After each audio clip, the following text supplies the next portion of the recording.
for Lawpath Privacy Seminar. This is the first in a series of 3 events that we'll be hosting through 2014. My name's Damien Andreasen. I've met some of you before. If I haven't yet, please let me introduce myself to you after the seminar. I am one of the co-founders of Lawpath. Today it's my pleasure to introduce Nick Abrams, the leader of technology group for Norton Rose Fulbright, my apologies. He'll be speaking to you today on privacy and giving you some pragmatic advice on the changes and what you'll need to do to prepare your clients. I'll hand over now to Nick, but before I do so, I'll just say a quick thank you to Deloitte for allowing us to host our event here today, and also to our strategic growth partners, LexisNexis, for allowing us to work with them. So without further ado, I'll introduce Nick. Thanks very much. Thanks, Damien, and good morning, everyone. What an extraordinary turnout, can I say, for a Monday morning. So we've breached all of the laws of seminar holding, as I never have a seminar first thing Monday morning, but you have come out, so thank you very much. I should say that the privacy, practicing privacy law has, and this might come as a bit of a surprise to you, not been considered all that interesting over the years. I know many of you may have dodged privacy law, and there's a lot. Yeah, no, I know what you're thinking. Here's the boring privacy geek. But can I just say, over the last year I've seen a distinct change. It used to be that at a dinner party, if you mentioned that you did privacy law, people would move away from you. But over the last year, we've found that there's just been an extraordinary uptick in the interest in privacy.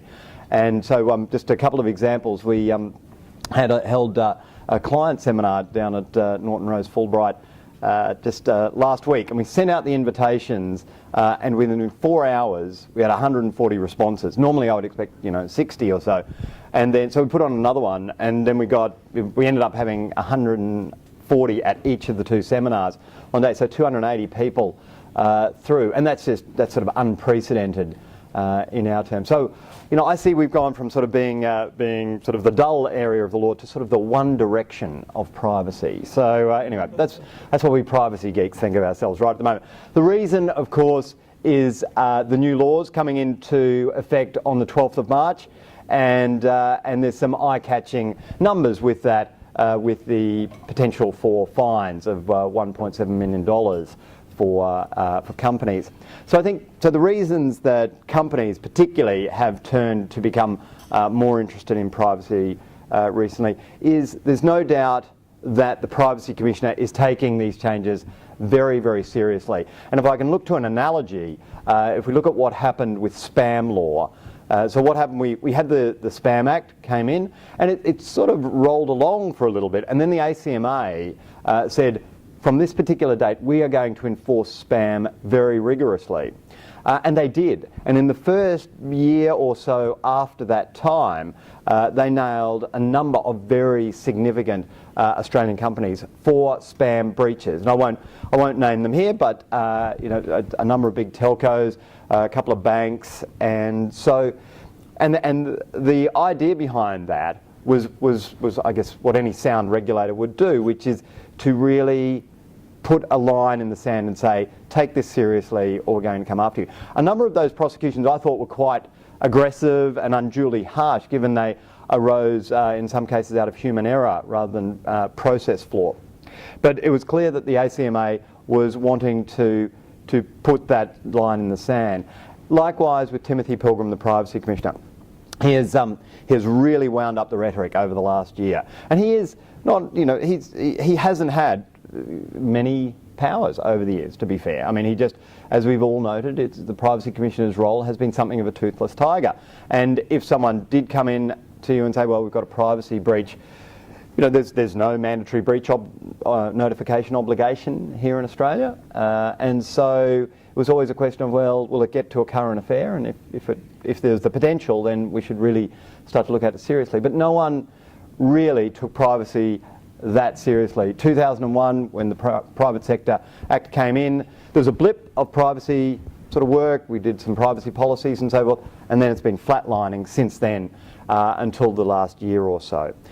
So clients are very interested because obviously what the Privacy Commissioner is doing, but I think also because marketing now is extraordinary, and I just brought this because this arrived in my office, I think last Thursday. So it's a piece of physical marketing. Just arrived. I don't know who these people are, and they wouldn't be able to do this actually post 12 March. So clearly they're getting advice from someone, which is very sound. But they sent this to me, and so you open it up, and this little video starts to play. Well, that's nothing except the first screen was a birthday cake which had "Happy Birthday, Nick" on it, and then that was a little note which said, "Nick, don't forget your privacy. Nick, you have this many emails."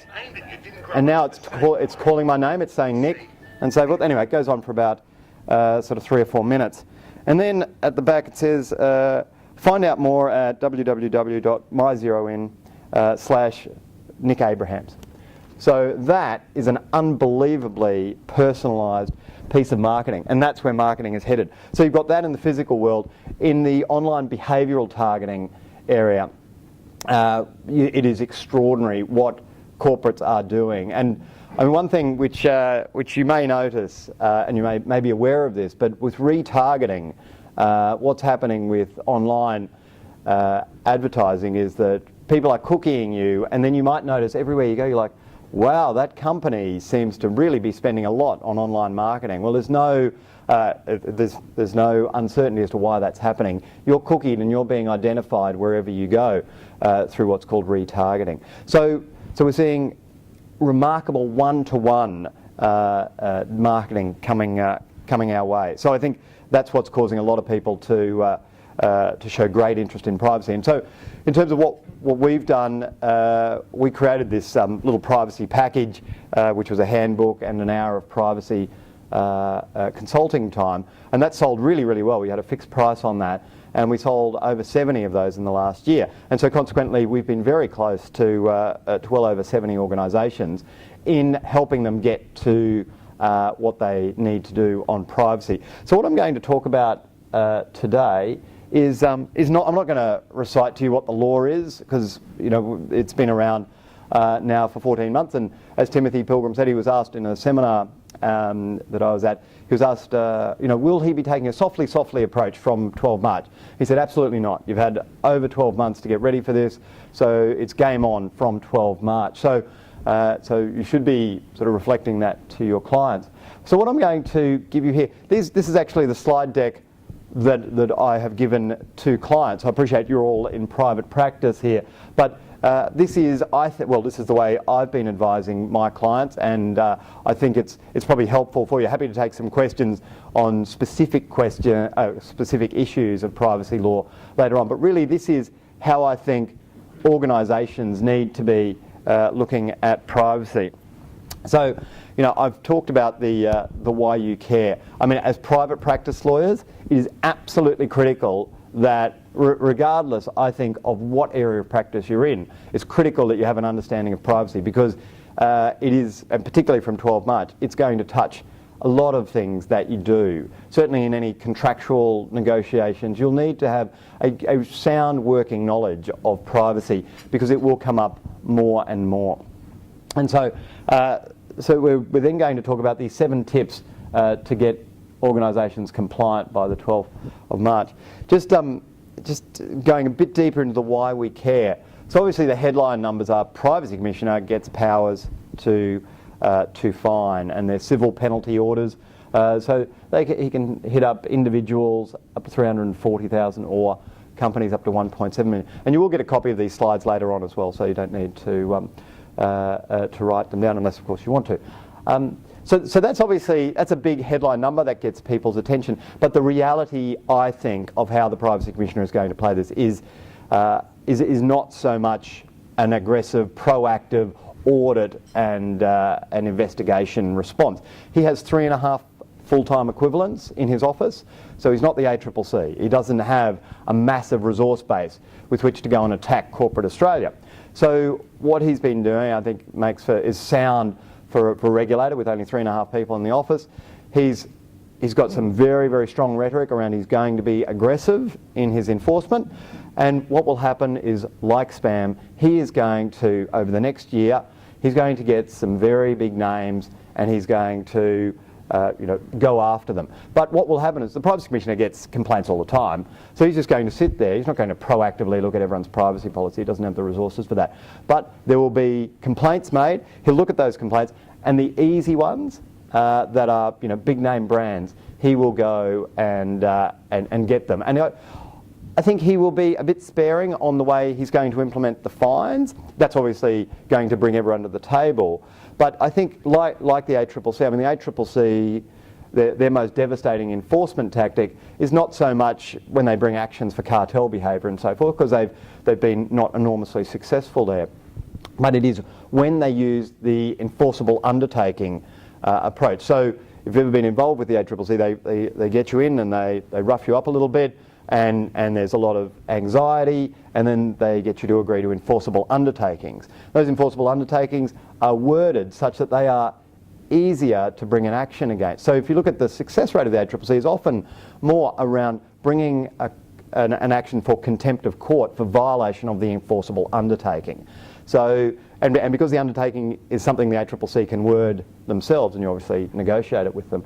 But that's what I think the Privacy Commissioner will do. If there's a privacy breach, Privacy Commissioner will come in, will talk about what enforceable undertakings can be obtained, and then we'll get some media out of that as well. So possibly not, although there might be a small fine in the case of significant transgressions. But I don't think we're going to see sort of massive $1 million fines over the next year. But I think we will see enforceable undertakings, and I think up to now the Privacy Commission has not had the power to actually ask for or enforce undertakings. But in negotiations that I've been in with the Privacy Commissioner on behalf of clients, you agree to undertakings because that's just the way that it works, and you agree that you allow them, that you'll get audits and so forth, and it actually becomes quite an expensive process for companies, for our clients. So the enforceable undertakings is by no means an easy way out, because if you have to end up paying for privacy audits, and then you end up having to have these very, very strict compliance regimes. So it does put more cost into the organisation. So he can make determinations and so forth. He can conduct performance assessments. So there's no doubt he can proactively launch investigations. But the reality, I think, is more likely he'll wait till he gets an easy win.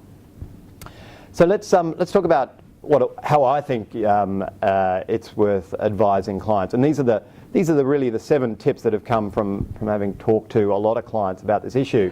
So the first one is this has been, oddly, we didn't think about this at the beginning, but certainly with any compliance project, compliance is, unless you're in the banks and so forth, compliance is not regarded as a particularly important part of most organisations. Is the reality. The banks are very, very good at it. The financial services sector, because APRA is so heavy on them. But a lot of organisations don't take compliance enormously seriously, and particularly privacy compliance. So what we have told organisations in the beginning was, before you actually go and have a look at your privacy and have a privacy project, you need to get management approval. Not only management approval, but senior management buy-in and actually stakeholdership of the privacy project. So that's important, because you want to send a message to the organisation that this is serious and you have to help out with what's happening with the privacy project. Just one step backwards, that privacy, and I've had a number of clients who sent in their privacy policies and said, "Oh, Nick, can you just revise this and send it back?" It doesn't work that way, unfortunately. We'd love to do that, because that's sort of easy for everyone. You give a quote and revise it and send it back. It's not like an agreement, because it's compliance based. So you can't draft a privacy policy till you know what the organisation does with personal information. And so clients, they find that a little difficult, because it means they have to go and they have to do something within their organisation. So you do have to have some form of analysis of what's happening with personal information within the company before you can actually draft the privacy policy.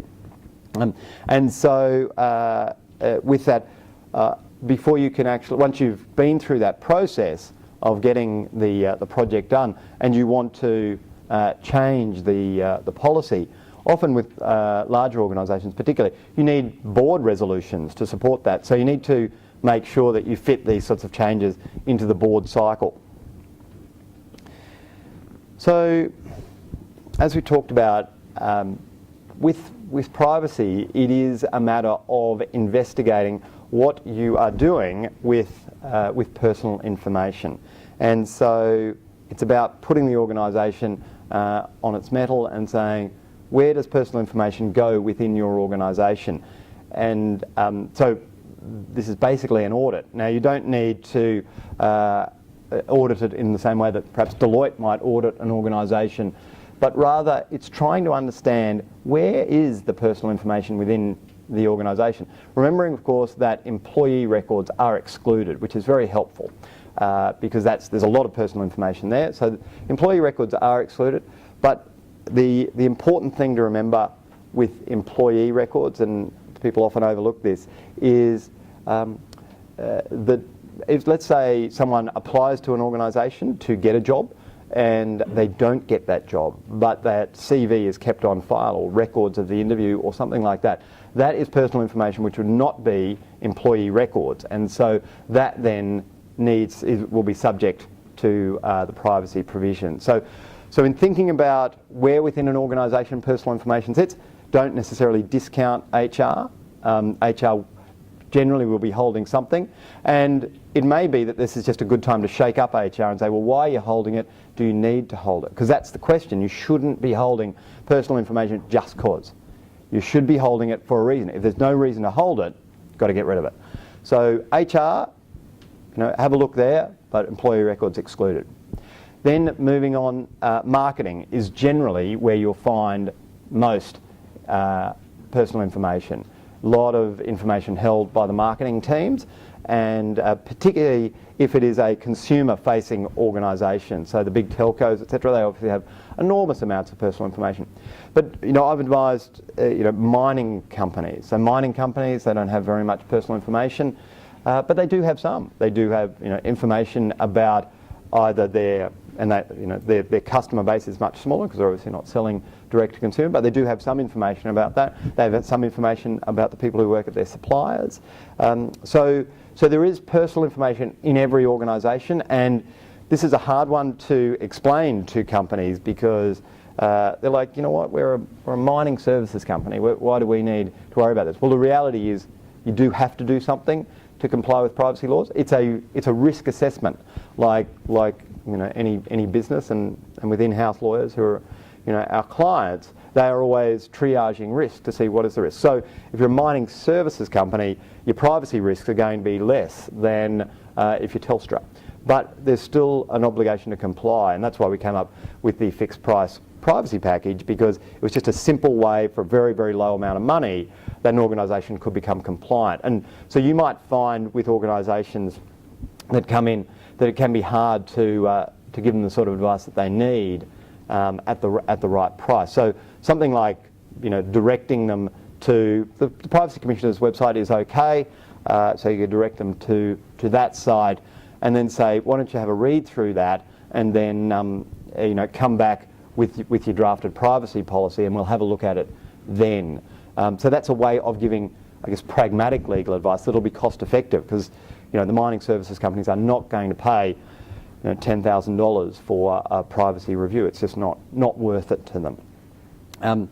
So organisations need to have some sort of an audit. The other stakeholders that need to be part of any privacy audit, and these audits don't need to go to granular level. They don't need to go to line people. It's just talking to the senior managers and asking them to tell you what information they've got. But the other part of an organisation is the IT people, because they obviously know the systems, so they need to be intimately involved in this process. I mean, the other question is who's responsible for privacy and within an organisation, and that has been the great hot potato. Because no one wants to be responsible for it, frankly. It's a bit like no one wants to sit next to a privacy lawyer at a dinner party. But the reality is, and there were some stats coming out of the US which were fantastic, which showed that the incidence of privacy breaches was something like 3 times more in organisations where privacy was owned by IT or marketing compared to when it was owned by the in-house legal or compliance function. So, the reality is there that, this is best owned by either in-house legal, or if there's no in-house legal, then CFO or finance are the ones who should be looking for that. So the questions to ask is, first thing, do you have a privacy policy? And a number of organisations they either don't really have a privacy policy, or they've got this sort of mishmash of collection statements and privacy policies, or just a collection statement, no privacy policy. So where is it? Is it freely available, which it has to be? So what personal information do we collect? Is it reasonably necessary for one or more of our functions? So once again, it's that HR issue. Do we need to hold it? And the Privacy Commission is really big on this. And there is a provision in the APPs which says, where possible, you should deal on an anonymous basis. And so, I had one journalist call me up and said, this means that what Google is doing is wrong, because they want you to give you real, or Facebook. Facebook, I think they said, because they want you to give your real name and so forth. It's like, well, no, it's not. It's not as simple as that. It's like you can make a reasonable argument that you do need someone's personal information, but the Privacy Commissioner is very much of the view that your first starting point should be, I need the personal information. His view is your first starting point should be, I don't need it, show me why you do need it. So can you continue to function on an anonymous basis? Do we have a separate collection notice that contains the necessary notification matters? I'll talk about this in a tick. This is a big issue at a practical level. Do we have a simple opt-out function for direct marketing? Once again, we'll cover this. Direct marketing becomes quite a bit more difficult in the new world. Do we have a process in place to allow individuals to access and correct their personal information? What is critical in this, the things that must happen for organisations is they must be showing that they're doing something about privacy, and preferably before the 12th of March. Otherwise, when the Privacy Commissioner's office comes in and it looks like you haven't cared, they'll be very upset. And whereas if they come in and you can say, well, look, we've done this, this and this, even if you're not great, at least it shows that you are concerned about privacy. And so the idea of access and correction and so forth leads into the other critical thing to do is, if someone complains about a breach of privacy, you need to jump on that immediately. That's got to be first order of priority, and it's first of all, you need to understand how it happened and be able to assure them that it won't happen again, and just be very much conciliatory, because that's where the problems will happen. Someone complains to you, and the Privacy Commissioner is pretty good. He usually says, go back and complain to the company. I mean, he'll certainly take a stronger view of it post 12 March, but usually the approach is, have you spoken to the company? So the company should get the first opportunity to sort this out. And so the problems that I've seen arise over the last few years have been where companies haven't really cared about that, and just it's festered, or someone's forgotten about it. So critical, got to get the privacy policy sorted out, got to look like you're doing something, so there needs to be some sort of project. And if there is any complaint, then jump on that immediately.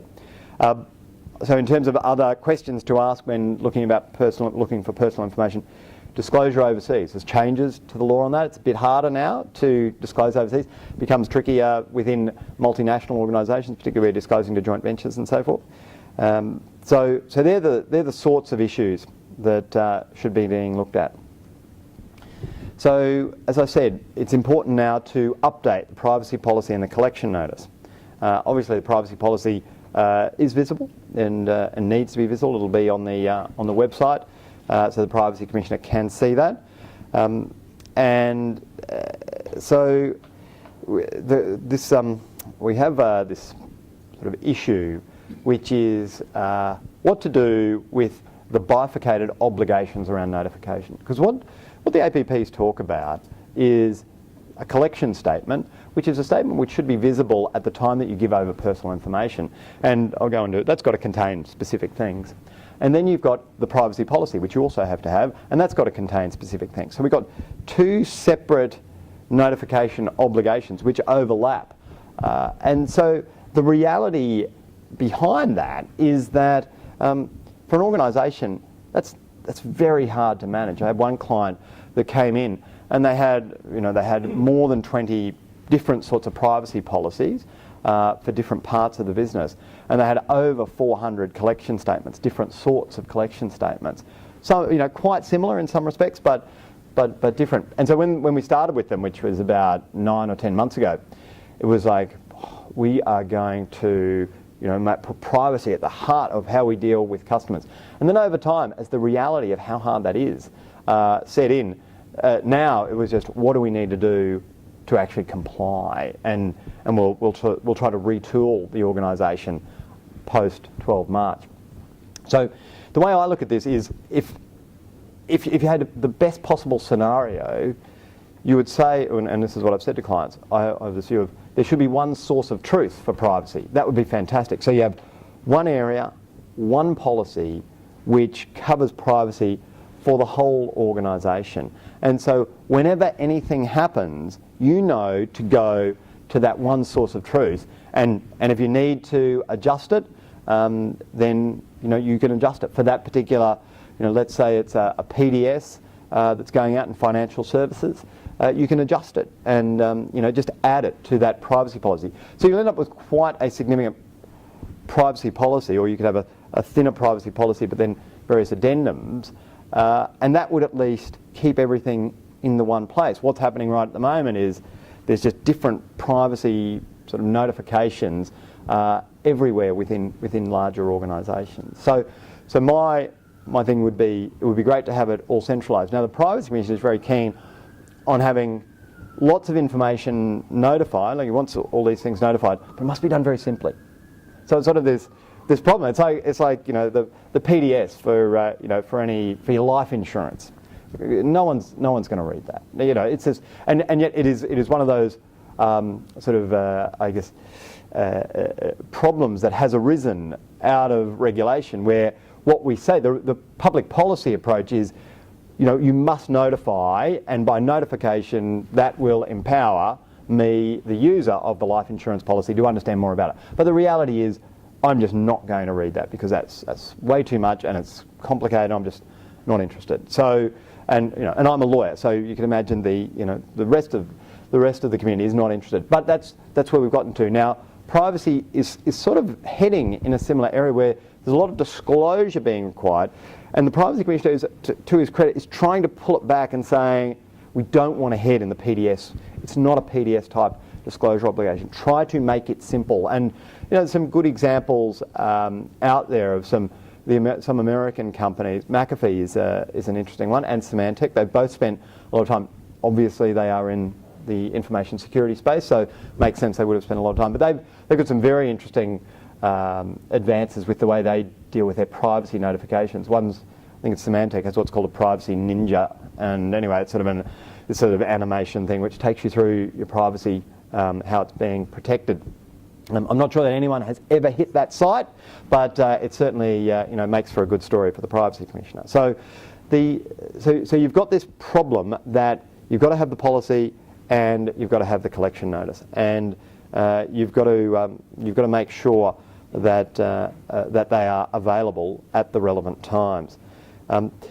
Credit reporting. I'm not going to go into credit reporting, but there is a whole raft of changes to the credit reporting legislation, privacy, as it relates to credit reporting. That is a very complicated area, and bizarrely, what you end up with is yet another notification obligation. So you've got your privacy obligations, and then you've got your credit reporting privacy obligations, and you've got to have notifications for both of those, and they kind of overlap, but in many cases they don't. And so we've advised a couple of clients. I had my financial services regulatory people helping on the credit reporting stuff, and we've had to actually had two sets of documents. It's very hard to actually fuse those in a way that makes sense. So credit reporting becomes problematic under this. So so updating your privacy policy. So previous to 12 March, there's no specific law about what needs to be in a privacy policy. So privacy policy could be as long or short as you wanted to make it. It just had to reflect what you did with people's personal information. Now we've got prescription, and that's why people have to change, because guaranteed in 100% of cases, I think, the privacy policy that was existing previously will not satisfy the prescriptive obligations of what needs to be in a privacy policy post 12 March. So you've got to say the kind of personal information that is collected and held. So that means you have to go within the organisation and drag that out. So is it name, it's address, it's email, what other things? Are you linking to someone's IP address? Are you doing, those sorts of things? So you've got to actually state the kinds of personal information. You didn't have to do that before. You have to say how it is collected and held. So how are you grabbing it? Are you grabbing it from having promotions at sales events, people filling out forms and so forth? So you have to actually be a bit more introspective about how the organisation is dealing with personal information. So the purposes for which it is collected and held. So we always had that idea. You had to talk about the purpose for which you were gathering it, and you could use that. You could use it for that purpose and an incidental secondary purpose. So that conceptually hasn't moved too far. You have to say how to access and correct the personal information. You have to specifically state the complaint process, and then details of possible disclosure to overseas recipients, and if so, the likely countries. And it says, if practicable, to specify. And so this is a significant issue for organisations, particularly with the advent of cloud computing. So with cloud computing, if you're using Salesforce, for example, Salesforce have servers, their main servers are located in the US, and then they have backup servers out of Singapore. So if you were using Salesforce and there was personal information, which likely there will be because it's a customer relationship management solution, that will be export of data because it will be going overseas. So you have to say that in your privacy policy. And whilst it does say if practicable, the Privacy Commissioner takes a pretty strong view of what's practicable. It's like, you need to be proactive in trying to understand where your vendors are storing data. So no longer could you take a sort of cavalier approach with a vendor and sort of have a willful blindness to where the personal information is going. If you're giving personal information to a vendor, you need to know that stuff is not going outside Australia. So you need to mandate that in your agreement with them. So that's your privacy policy, and then we've got the collection notice, and so that now needs to include the facts and circumstances of collection, where that is not apparent, reference to access and complaint process in the privacy policy, the main consequences if personal information is not collected. So that's an interesting one. We haven't seen that before. What happens if it's not collected? Well, if it's not collected, then you're not doing business with us. That's that's what many organisations sort of take the view of, although it's drafted in a nicer way. And the names of laws requiring personal information to be collected if you are subject to that. So what we've got here is a complex set of scenarios in a very sort of constricting frame in which we can actually access, or in which we are able to notify people. So this could all be done if everyone dealt in hard copy, because you just hand over reams of paper and that would all be fine. But the reality is we're dealing with people by email, by web, by phone, in person. And so my approach to this is one of pragmatism. And the Privacy Commission doesn't like this, but I've been advising clients that it is possible, I think, to fuse the collection notice and the privacy policy. So that way, when you're collecting information, you're only directing people to one particular document, if you like. And so Privacy Commissioner would definitely prefer to have them separated, and where you can separate them, for example in hard copy, then you should try to separate them.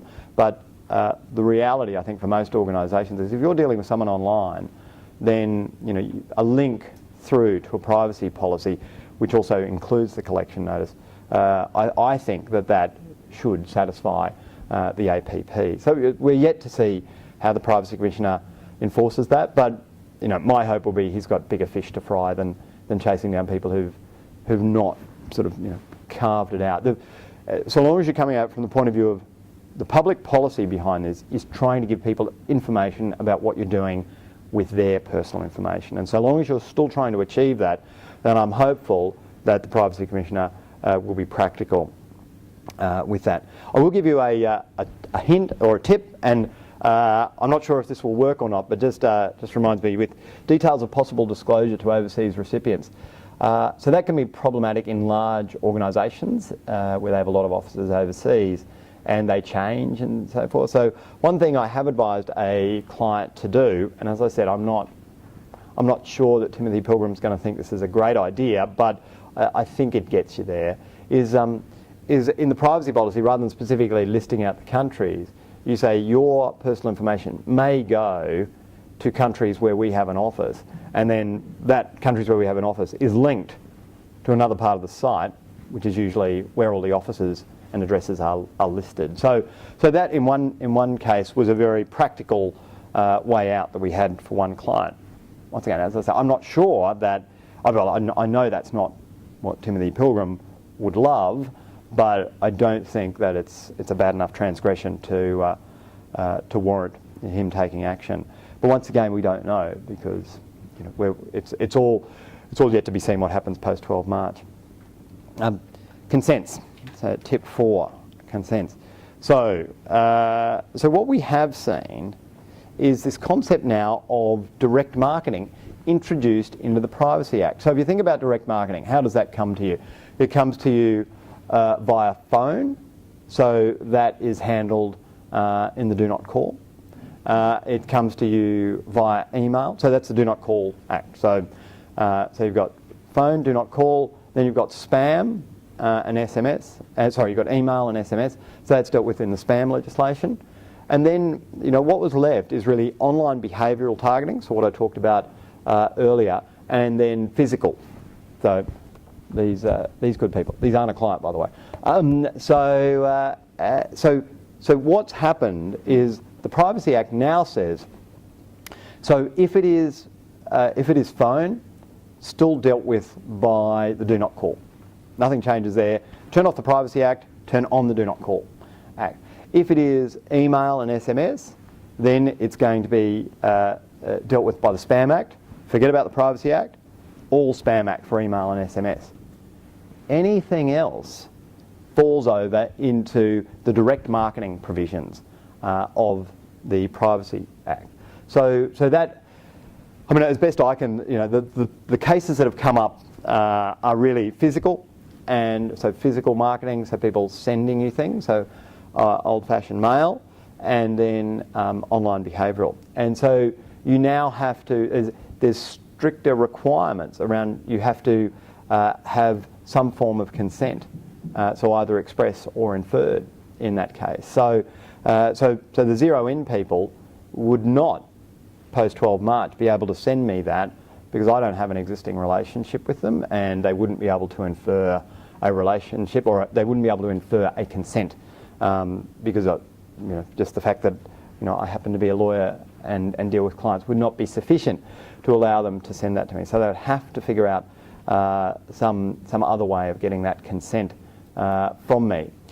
The same with online behavioural, and this is a challenging area. So the requirement for consent, and remember so online behavioural targeting, when I talk about that, what I'm saying is you hit a website, someone cookies you, and then you go to another website and you're getting advertising and so forth served up.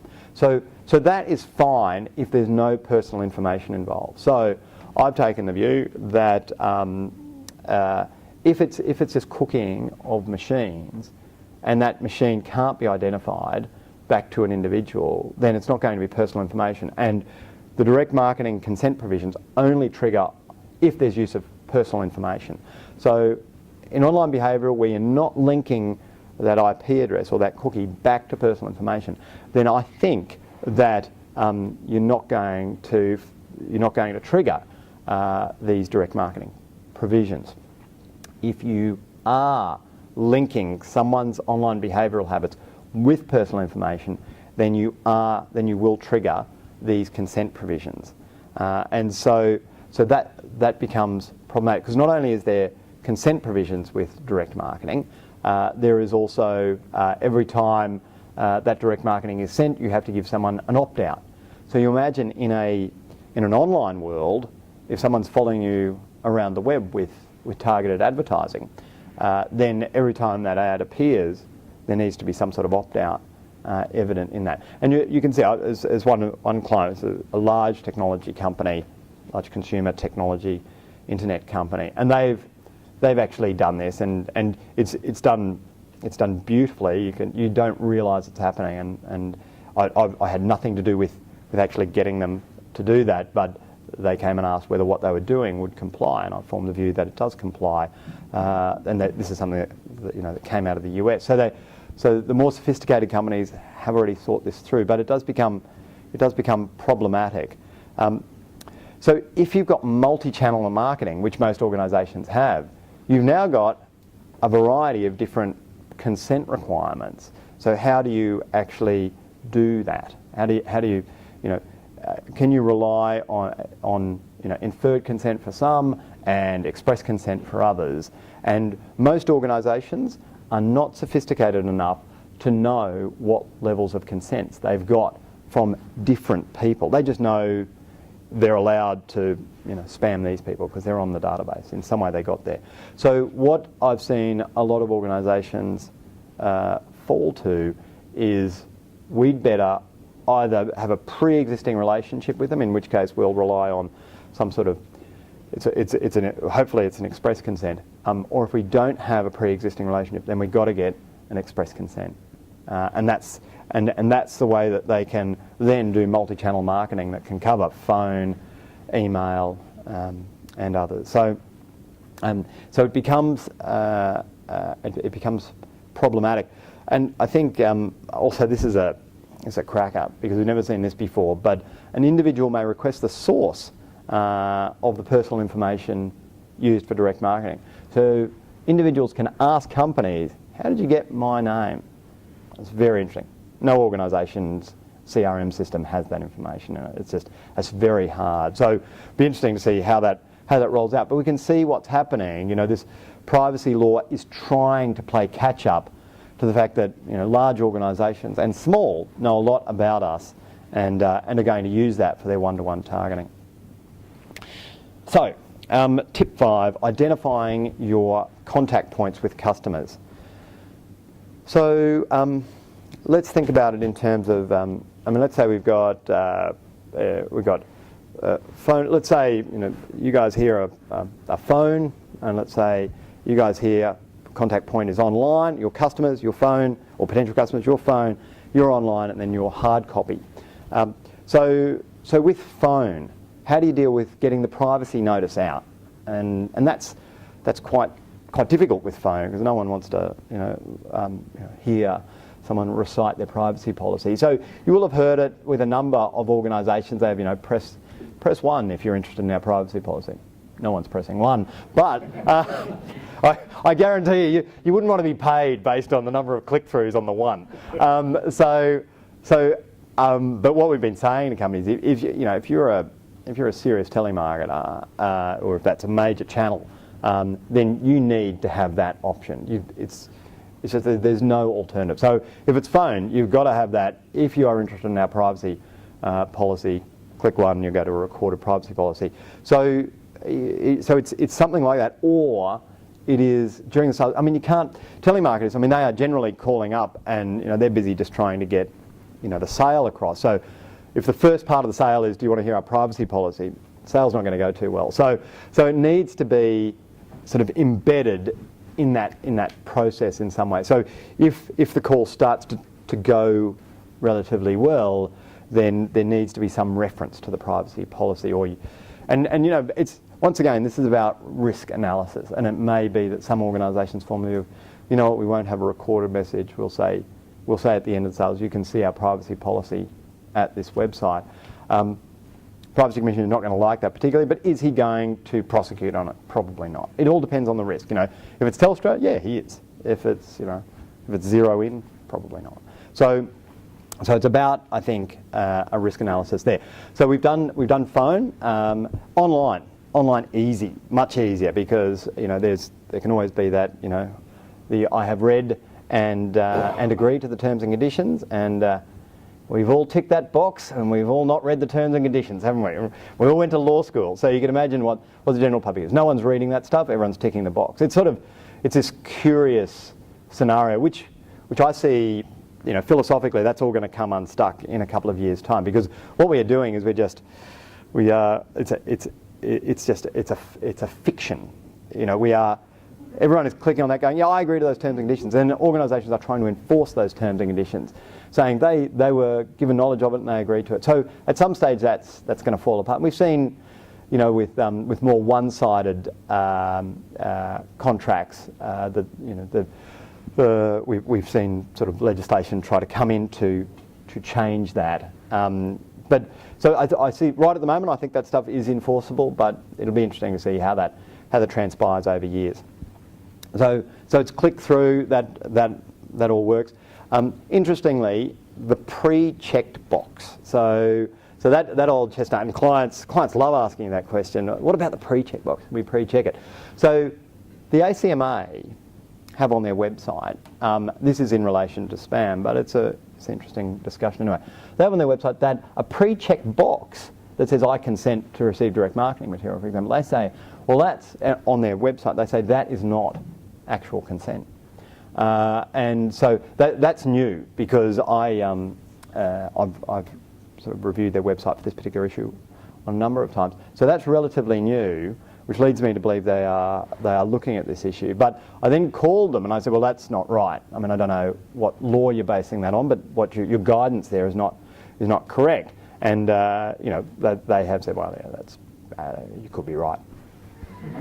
Not saying anything, which is fair enough, which is what I'd do if I was the ACMA as well. So what they are doing is they're trying to push us towards a best practice of an unchecked box. But I think the reality is that you've got a very clear statement, provided a clear statement says, I consent to this, and you can uncheck it. Then I think, is it best practice? No, but does it comply with the law? I think it probably does. So that's just something to keep an eye out for. I should say, just on spam, there's this thing called friend get friend promotions in spam, which is where basically someone sends me a spam email saying, I've got this great thing. Do you want to be, do you want it, or do you want to send it to a friend? And then you send it to a friend. So the e-marketing code of conduct says that's fine, and that's an approved code of conduct by the ACMA. And the ACMA used to have on their websites a few years ago saying, friend get friend, we don't like it, but it's probably okay. That's summarising what they say. Then they changed it about 2 years ago, saying friend get friend problematic, and so you've got this contrast where you've got the ACMA saying on one hand friend get friend is not okay, and then you've got a code that they've approved saying it is okay. And then one of my clients, I was talking to them. It was actually over Christmas lunch about 2 years ago, and I was asking them about. We were just talking about stuff, and once again, privacy lawyer at the Christmas lunch. So I was talking about privacy, and they were talking about this campaign. I'm like, it's a friend get friend campaign. I'd pull that down if I were you, because I reckon the ACMA is chasing friend get friend. And lo and behold, they pulled it down, and then they got prosecuted in about 4 months down the track. You can have a look. It's a very significant. For those of you that are interested in privacy and spam law, it was a very significant prosecution. Unfortunately, although it worked out fine in the end. But it just goes to show that the regulators can change their views on things. And it's worth keeping up with what they're saying on the website. So even if you thought something was okay with them a year or so ago, have another look, because they can. There's nothing that obliges them to stay with what they've said previously.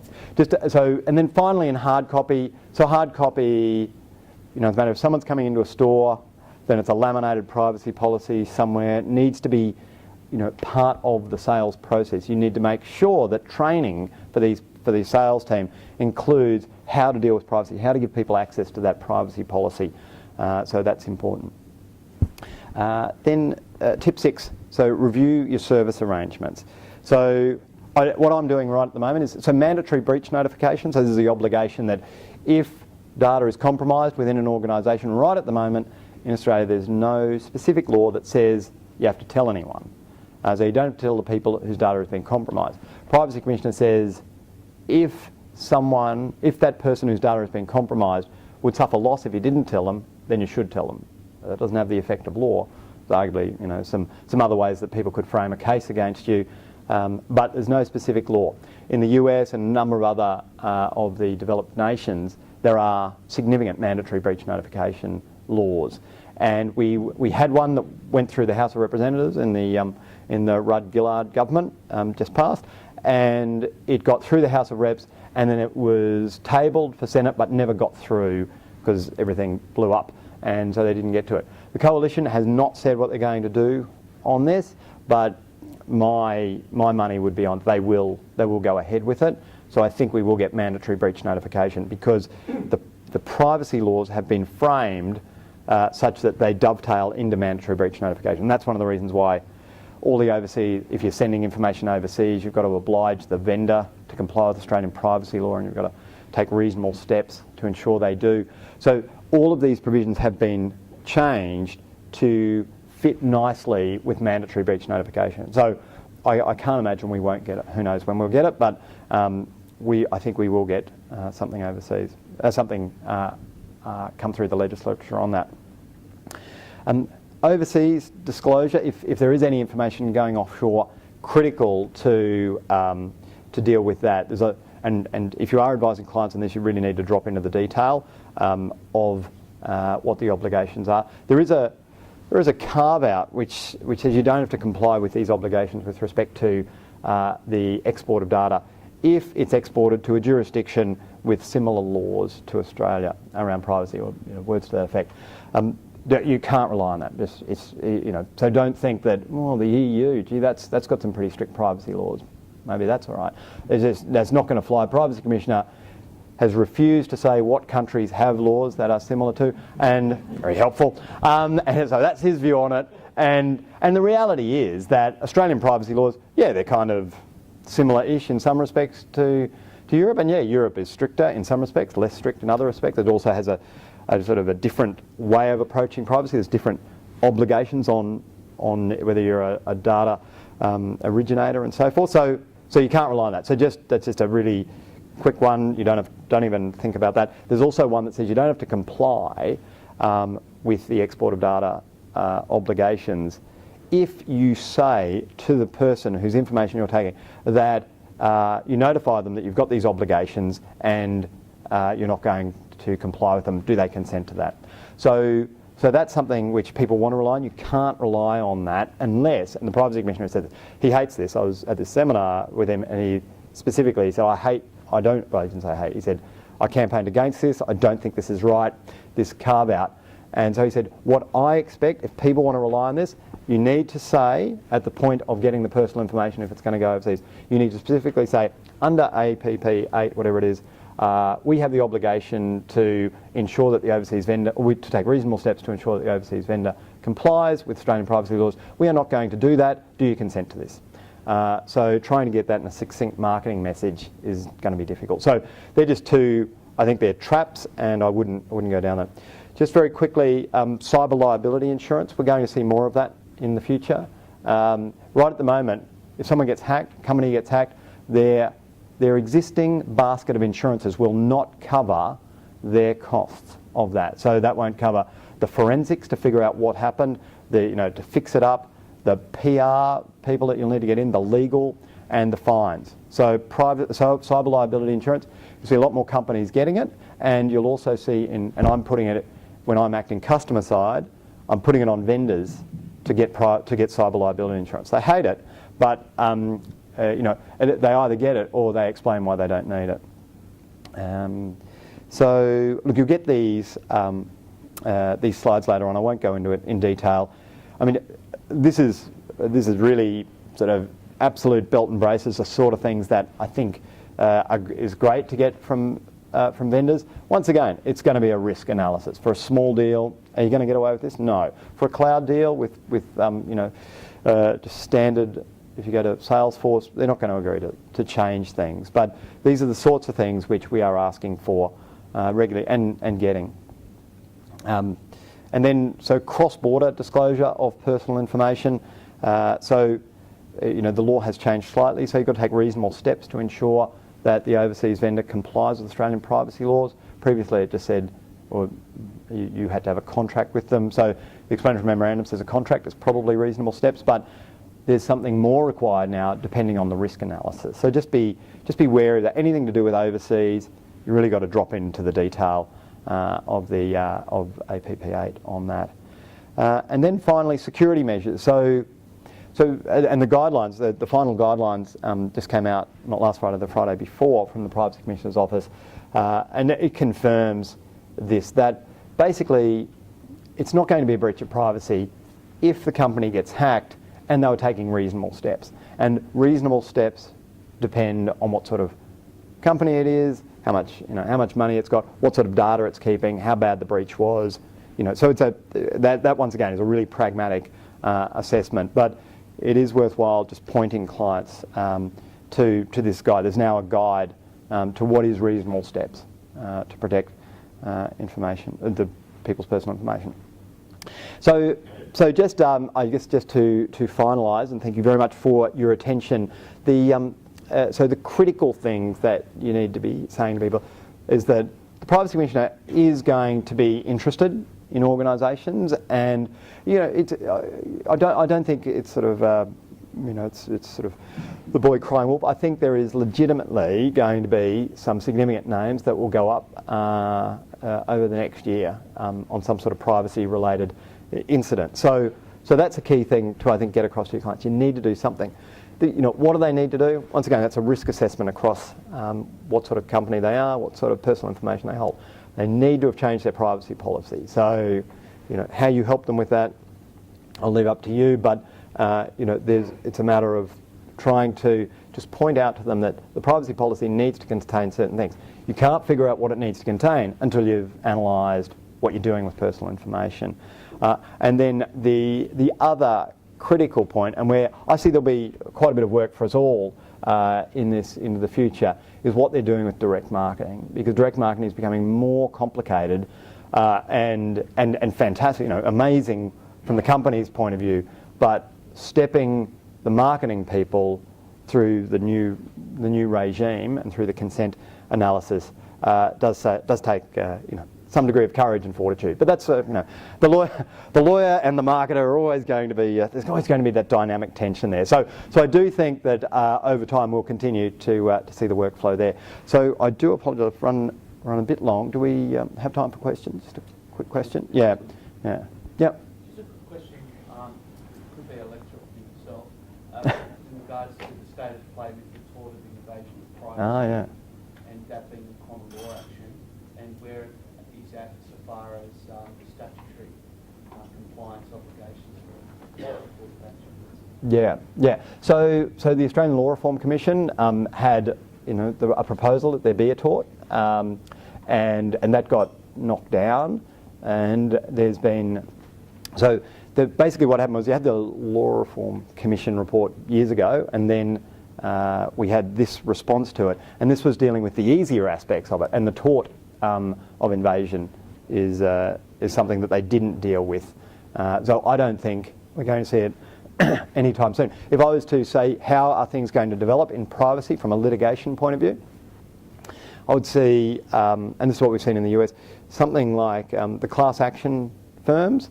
Because basically, if your data's compromised, it's like, what's my real damage? Until someone actually steals my identity and goes and buys something with it, then I've got the anxiety of it. I've got to change my credit card and so forth. But there's not a lot of damage. So the courts in the US have struggled to actually come up with a number that they can put on this as to what the damage is. But you imagine, so for an individual, it's not so much. But you have to look at Sony PlayStation. So 1.7 million. People's data compromised in Australia, 70 odd million globally. So at a class action, a million people with $5,000 of problems, of damage, then that becomes relevant. So that may be where we see that tort about. But I wouldn't be getting too excited about coming in for an individual's right to claim, in a court tort of privacy. Maybe just one more. Under pressure. No. Okay, fantastic. Thank you very much.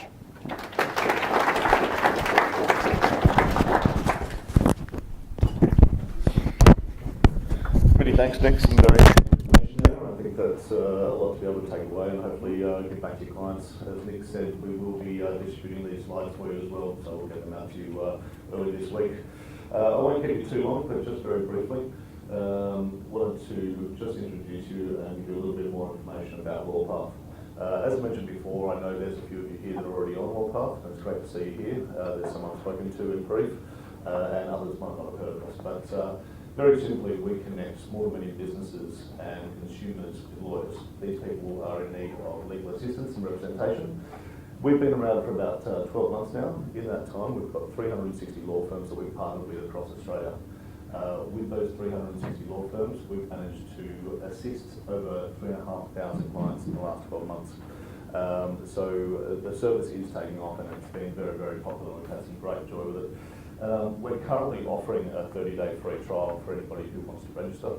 It's a great opportunity to come on board, trial the services and connect with new clients for free almost immediately. If you've got any questions, I'm more than happy to answer them for you now, or you can get in contact with me and I can give you a business card. But again, thank you very much for coming today. We'll make sure we get all that information out for you and have a great day. Thank you.